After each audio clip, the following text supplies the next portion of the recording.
Sobat Kairos yang dikasihi Tuhan Yesus Kristus, renungan firman Tuhan bagi kita saat ini tertulis dalam Mazmur 51 ayatnya yang kelima. Sebab aku sendiri sadar akan pelanggaranku, aku senantiasa bergumul dengan dosaku. Sobat Kairos, setiap orang tua pasti ingin anaknya terampil dalam pekerjaan rumah. Semua dipelajari dari hal-hal yang terkecil sampai ia bisa melakukan segala pekerjaan rumah tersebut. Namun sering sekali anak-anak dikuasai rasa malas. Dalam hal menyapu rumah contohnya. Sering sekali anak-anak menyembunyikan kotoran yang sudah disapunya di bawah karpet.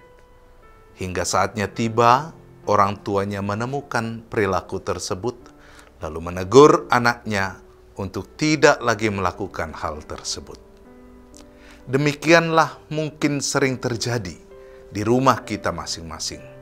Demikian juga Raja Daud dalam Mazmur 51. Dia berdoa memohon pertobatan setelah ditegur oleh Nabi Nathan atas pelanggarannya dengan Betseba. Raja Daud mengakui bahwa dia tidak dapat menyembunyikan kesalahannya di hadapan Tuhan. Oleh karena itu, dia sangat menyesali dan menyatakan hanya Tuhan yang adil dalam memberikan keputusan. Lebih dalam lagi di dalam ayat 8, Daud mengatakan bahwa pertobatan yang diharapkan Tuhan adalah yang datang dari dalam batin manusia. Raja Daud melakukan itu dengan menyadari akan pelanggarannya, serta bergumul untuk meninggalkan dosanya. Sobat Kairos, bagaimana dengan hidup kita? Apakah banyak pelanggaran dalam hidup kita kepada Tuhan? Bagaimana kita menyelesaikan persoalan kita? Apakah seperti seorang anak dalam ilustrasi tadi, menyembunyikannya di bawah karpet sehingga tidak terlihat? Padahal sesungguhnya debu atau kotoran tersebut itu tetap berada di situ. Atau seperti Raja Daud yang menyelesaikan segala kesalahannya dan meyakinkan diri dalam batinnya untuk tidak melakukan pelanggaran-pelanggaran lagi. Terkadang hidup orang yang menutupi kesalahannya ibarat sebuah bordiran di kebaya seorang ibu. Tampak luarnya indah, namun tampak dalamnya ada banyak benang yang tidak beraturan.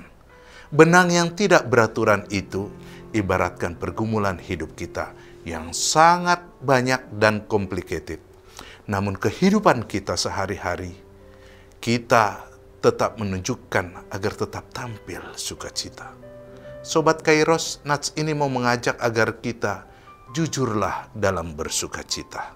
Ternyata ada sukacita yang tidak jujur. Seperti ungkapan orang Batak, tangis di Sihabunian, mekel di Sihapataran. Percayalah, sukacita kita akan lebih sempurna jika kita sudah menyadari pelanggaran kita, yaitu dengan memohon pengampunan dari Tuhan. Sobat Kairos, marilah kita sadar akan pelanggaran kita.